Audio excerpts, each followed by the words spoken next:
바울 사도가 말씀하시기를 성도들이 교회에서 지녀야 할 교제에 대해서 말하고 있습니다. 성도들 간의 교제는 예배와 함께 지켜야 할 아주 중요한 부분입니다. 그래서 오늘 여기 말씀에 그리스도 안에서 권면하라고 하십니다.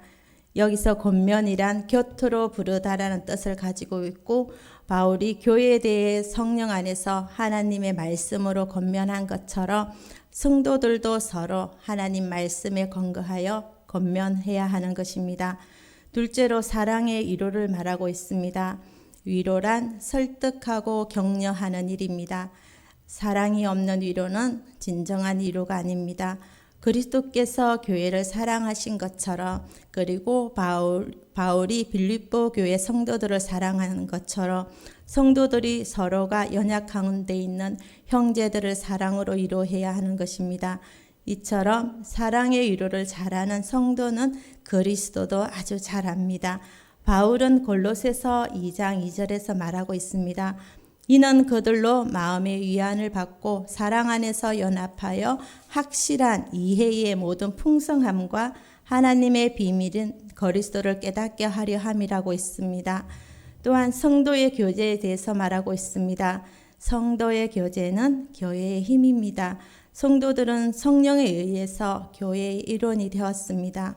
고린도전서 12장 13절에 말씀하고 있습니다. 다 한 성령으로 세례를 받아 한 몸이 되었고 또 다 한 성령을 마시게 하셨느니라.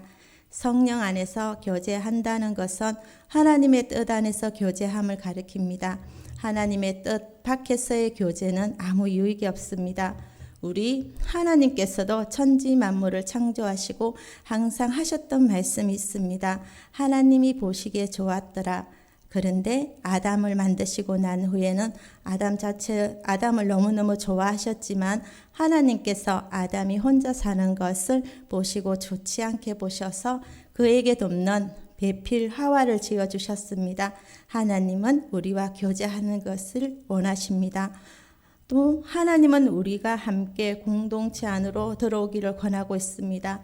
우리의 모난 부분이 다듬어져 가는 것은 우리가 스스로 하는 것이 아니라 공동체를 통해서 서로 권면하고 서로 위로하고 서로 교제함으로써 서로의 일을 돌아봄으로써 우리는 다듬어져 가는 것입니다. 그래서 교회란 공동체를 우리 모두에게 허락해 주신 겁니다. 2절 말씀에 보면은 하나님이 원하시는 공동체는 한 마음을 품는 공동체며 마음을 같이 하는 공동체, 같은 사랑을 가지고 뜻이 합하여지는 공동체가 되기를 원합니다. 성도들과의 하나 되기 위한 그 비결을 바울은 또 다음과 같이 말하고 있습니다. 마음을 같이 하라고 합니다. 마음을 같이 하라는 것은 서로 한 가지 일만 생각하라는 것을 말합니다. 우리가 같은 것을 생각할 대상이 무엇이겠습니까? 바로 우리 예수 그리스도입니다. 모두가 그리스도 한 분만 생각하면 마음이 서로 같아지는 겁니다. 성경은 말합니다. 뜻을 합하여 한 마음을 품어. 이것이 가능할까요? 정말 가능합니다. 세상에서 가능하지 않지만 주 안에서는 가능합니다. 교회는 하나 될 수밖에 없고 이렇게 또 믿음의 가정도 하나 될 수밖에 없는 게 있습니다. 우리 연습하지 않아도요, 우리 준비하지 않아도 우리는 동일하게 답을 낼 수가 있습니다. 우리가 사전에 연습하지 않습니다. 제가 답을 드리지도 않습니다. 제가 질문하겠습니다. 우리의 구원자가 누구십니까? 우리는 다 같이 예수 그리스도라고 말할 것입니다. 답도 주지 않아도요, 길과 진리와 생명 되신 분 또한 우리 모두에게 한 동일한 말을 할 수 있습니다. 예수 그리스도라고.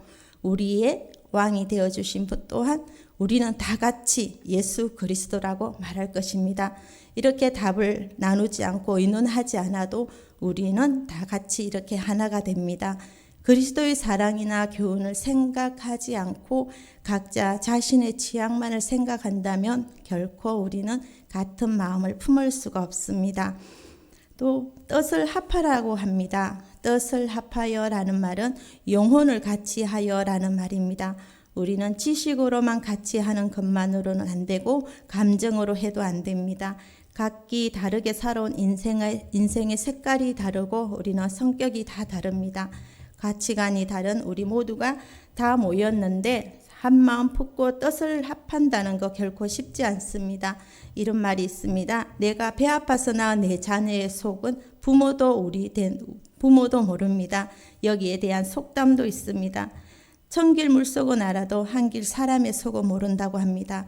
사람의 마음은 서로 베일에 감추어져 있고 서로 포장되어 있어서 뜻을 합하는 거 결코 쉽지 않습니다. 그래서 사도 바울은 로마서 12장 16절에 또 당부하고 또 말하고 있습니다. 서로 마음을 같이 하며 높은 데 마음을 두지 말고 도리어 낮은 데 처하며 스스로 지혜 있는 채 하지 말아 합니다. 예수 그리스도의 일, 그리스도의 몸된 교회의 일에 우리는 뜻을 합해야 합니다. 그리할 때 우리는 하나가 될 수 있습니다. 에베소서 4장 3절 말씀에 또 이렇게 기록하고 있습니다. 평안에 매는 줄로 성령이 하나 되게 하신 것을 힘써 지키라 합니다. 너희들이 그 하나 되신 것을 힘써 지키라 이렇게 말하고 있습니다. 그리스도 안에서 우리는요 건면하셔야 되고 사랑으로 또 위로하셔야 되고 성령으로 교제하셔야 됩니다. 세상에서도 말합니다. 서로 하나 됩시다. 교제합시다. 위로합시다. 그런 말을 많이 하고 있습니다. 그런 것은 진짜 위로가 아닙니다. 성령 안에서 교제하고 또 하나 되기 시작하면 성령 없이 교제하게 되면 우리는 악한 하나의 무리가 될 수밖에 없습니다. 오늘 바울은 우리들에게 권면합니다. 그리스도 예수 안에서 권하랍니다. 바울은 복음 전하다가 감옥에 들어가 있습니다. 그리고 육신적으로도 많이 힘든 상태입니다. 또한 바울을 미워하는 성도들도 있었고 바울을 향해서 시기하고 질투하며 경쟁하고 또 바울의 험을 잡기 시작한 사람들이 있습니다. 바울의 마음을 아프게 했습니다. 이런 바울은 또 말합니다. 빌립보서 4장 12절 말씀에 말합니다. 나는 비천에 처할 줄도 알고 풍부에 처할 줄도 알아 모든 일 곧 배부름과 배고픔과 풍부와 궁핍에도 처할 줄 아는 일체의 비결을 배웠노라 했습니다. 나에게는 일체의 비결이 있는데 난 환경의 다스림을 받는 것이 아니라 살아계신 예수 그리스도가 내 안에 있기 때문에 예수님을 다스림을 받는다는 겁니다. 그래서 결국 이 모든 일을 견뎌내고 믿음으로 이겨냈던 것이 내 힘이 아니었다는 것입니다. 바울은 내가 예수님의 다스림을 받았던 것처럼 빌립보서 4장 13절 말씀에 내게 능력 주시는 자 안에서 내가 모든 것을 할 수 있었다고 고백하고 있습니다. 또 바울은 말합니다. 항상 나의 힘이 아니었다고 합니다. 그리스도가 예수님으로부터 시작되었고 예수님으로부터 모든 환경의 영향을 받지 않았다고 고백합니다. 예수 그리스도가 빠진 곳며 예수 그리스도가 빠진 이로 예수 그리스도가 없는 교제 그것은 아무런 열매가 없습니다. 그래서 주 안에 있는 것이 얼마나 중요한지를 또 예수님께서도 강조하고 계십니다. 요한복음 15장 말씀에 우리가 늘 알고 있는 나는 포도나무고 너희는 가지라고 말씀하시면서 그가 내 안에 내가 그 안에 거하면 사람이 열매를 많이 맺나니 나를 떠나서는 너희가 아무것도 할 수 없음이라. 나를 떠나서는 너희가 아무것도 할 수 없다고 합니다.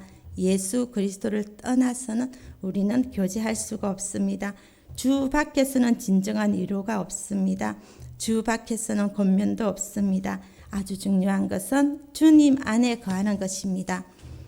우리 안에 계신 성령님은 우리의 모난 것들을 다 다듬어 가십니다.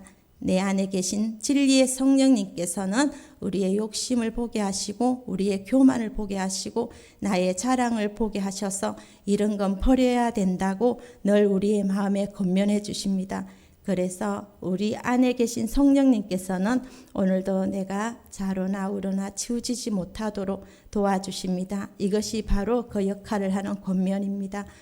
우리가 주의 길을 똑바로 갈 수 있도록 믿음의 길을 똑바로 갈 수 있도록 성령님께서 도와주시는 것처럼 우리가 주님 안에서 서로 권면하고 위로하고 교제하라는 것입니다. 그래서 히브리서 말씀에 보니까 권면을 성실히 하라는 말씀이 있습니다. 히브리서 3장 13절 말씀에 오직 오늘이라 일컫는 동안에 매일 피차 권면하여 너희 중에 누구든지 죄의 유혹으로 완고하게 되지 않도록 매일 피차 권면하라는 것입니다. 매일 피차 권면하면서 너희 중에 누구든지 가정 안에 있는 또 어떤 식구든지 교회 안에 어떤 영혼이든지 누구든지 죄의 유혹으로 완고하게 되지 않도록 하라고 합니다.